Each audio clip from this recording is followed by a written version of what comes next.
Hello, my name is Jasaret Ümit.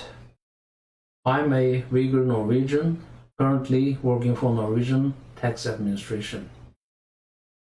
Uyghurs had lived in freedom and prosperities in thousands of years in East Turkistan. Now the CCP is committing genocide of them. My father is sick, very sick. I'm not even allowed to make a phone call to express my last blessing to him. Because CCP says we have no human rights. And it's not possible to communicate with the Chinese occupiers because they don't speak human language. And I am deeply convinced that to regain our independence is the only way for me to live like a human being. So please support us and help us. Thank you.